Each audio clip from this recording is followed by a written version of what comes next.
सैमसन के खेलने पर सबसे बड़ी अपडेट आई। आरसीबी के खिलाफ ये विध्वंसक आरआर की प्लेइंग 11 लड़ेगी आखिरी लड़ाई। यार आईपीएल 2025 ये कुछ टीमों के लिए कब कहानी शुरू हुई और कब खत्म होने के कगार पर आकर खड़ी हो गई है पता ही नहीं चला।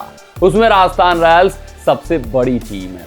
राजस्थान रॉयल्स ये जब आगाज हुआ तो संजू सैमसन के बिना खेले, वहां पर कुछ छेड़खानी की गई, बल्लेबाजी क्रम से सिमरन हेटमेयर के कॉन्फिडेंस को झकझोरा गया और हाल और आलम तो ये है गुरु कि आईपीएल 2025 के बाहर होने के कगार पर आकर राजस्थान रॉयल्स खड़ी हो गई है। ये आरसीबी के खिलाफ ये जो मुकाबला है करो या मरो का मुकाबला है। यहाँ पर वो हर हाल में जीत अर्जित करना चाहेंगे, हर हाल में आरसीबी को पस्त करके अपने प्लेऑफ की उम्मीदों को जीवंत रखना चाहेंगे। तो आखिरकार क्या कुछ होगी आरसीबी के खिलाफ आरआर की सबसे मजबूत प्लेइंग 11 जो कि वो उतारना चाहेंगे। संजू सैमसन जो पिछला मुकाबला नहीं खेले थे चोट के कारण, क्या इस मुकाबले में उपलब्ध होंगे नहीं होंगे? कौन करेगा राजस्थान रॉयल्स की अगुवाई यानी कि कप्तानी आरसीबी के खिलाफ? क्या कुछ होगा टैक्टिकल मूव प्लेइंग 11 में? सब कुछ अपने इस रिपोर्ट में पूरे विस्तार से पूरे तफसील से आपको समझाएंगे, एक एक बिंदु पर चर्चा करेंगे। ये आपके स्क्रीन पर आरआर का स्क्वाड ब्रेकअप है। आप देख सकते हैं बल्लेबाजों की सूची, आप देख सकते हैं गेंदबाजों की सूची, आप देख सकते हैं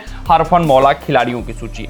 अब आते हैं चर्चा कर लेते हैं कि यार कहां कौन कौन सा खिलाड़ी फिट बैठता हुआ दिख रहा है। संजू सैमसन का क्या कुछ वहां पर न्यूज है। तो सबसे पहले सैमसन के ऊपर चर्चा करते हैं। संजू सैमसन अभी ट्रेवल नहीं कर रहे हैं अपनी टीम के साथ, यानी ये तय है कि आरसीबी के खिलाफ होने वाला मुकाबला वो नहीं खेलने वाले हैं। एक बड़ा मिस, एक बिग मिस आप कह सकते हैं।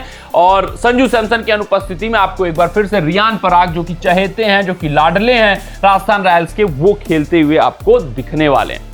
अब अगर हम आगे बढ़े यहाँ पर बल्लेबाजी क्रम की बात करें तो भाई साहब पिछले मुकाबले में जिस खिलाड़ी ने सबको इंप्रेस किया था वो वैभव सिंह रघुवंशी थे। फिर अगर हम इनके ओपनिंग जोड़ीदार की बात करें तो यशस्वी जायसवाल बेहतरीन टच में अब दिख रहे हैं। जैसे जैसे मुकाबले होते जा रहे हैं यशस्वी जायसवाल का फॉर्म लौटता जा रहा है। नंबर 3 पर आपको रियान पराग या फिर नीतीश राणा में एक कोई खेलता हुआ दिखेगा। ये खुद ही नहीं श्योर है कि किसको नंबर 3 पर खिलाएं, किसको नंबर 4 पर भेजना वैसे चाहिए नीतीश राणा को नंबर 3 पर, रियान पराग का फिक्स स्लॉट कर देना चाहिए नंबर 4 पर। ये जो फेरबदल किए जा रहे हैं उसके कारण काफी असमंजस बना हुआ है राजस्थान रॉयल्स की बल्लेबाजी क्रम में। नंबर 5 पे ध्रुव जोरेल एक अच्छे विकल्प, लेकिन कुछ खास कर नहीं पा रहे हैं बल्लेबाजी से, प्रदर्शन बहुत खासा इन्वेस्टमेंट इनके ऊपर हो चुका है।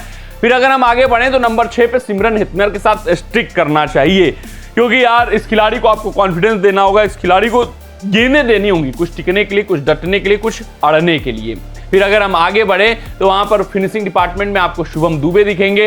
हालांकि भाई साहब कर क्या रहे हैं कि शुभम दुबे का ये इंपैक्ट प्लेयर के रूप में यूज कर रहे हैं, जरूरत पड़ रही है तो यूज करेंगे, नहीं पड़ेगी बल्लेबाजी की तो नहीं यूज करेंगे। तो ये इनकी बल्लेबाजी क्रम है जिसमें हरफन मौला खिलाड़ी की भूमिका वानिडू हसरंगा निभाते हुए दिखेंगे। अब आते हैं गेंदबाजी विभाग पर चर्चा करते हैं। यहां पर एक टैक्टिकल मूव ये कर सकते हैं कि महेश तीक्षणा के साथ जा रहे हैं, राइट हैंडर्स भरे पड़े हैं तो लेफ्ट आर्म पेसर्स को ला सकते हैं। जैसे कि विराट कोहली की कमजोरी है लेफ्ट आर्म पेसर्स के खिलाफ, तो फैजल हक फारूकी या फिर केवन मफाका, दो ऐसे लेफ्ट आर्म पेसर हैं जो कि इस मुकाबले में खेल सकते हैं। फैजल हक फारूकी के खेलने की चांसेस ज्यादा हैं, जिस कारण से महेश तीक्षणा को बाहर बैठना पड़ सकता है। वहीं इनके प्रमुख गेंदबाजों की बात करें तो वो जोफ्रा आर्कर हैं, तुषार देशपांडे हैं, फिर उसके बाद फैजल फारूकी या फिर केवन मफाका में से कोई एक खेलता हुआ दिखेगा।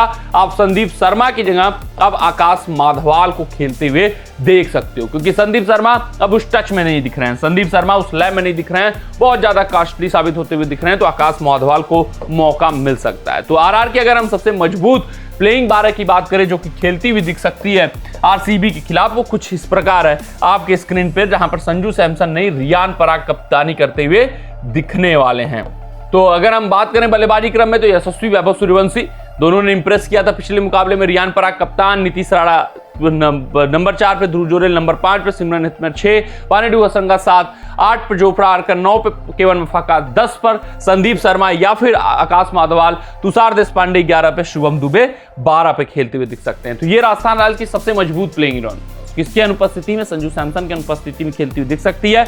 इनके साथ एक ही ड्रॉबैक हो रहा है, जहां पर मोमेंटम ग्रिप करना चाहिए, इनको अपने पास रखना चाहिए, जहां पर जो गेम चेंजिंग सिनारियोज होते हैं वो ये लॉस करते हुए दिखते हैं, कभी कभी तो बुरी तरीके से ये फेल होते हुए दिखते हैं, यानी कि बिल्कुल एक तरफा अंदाज में मुकाबला जीतेंगे, फिर क्या कुछ मानसिकता आ जाती है, कैसे मेंटेलिटी चेंज होती है, ये हार जाते हैं जीते हुए मुकाबले।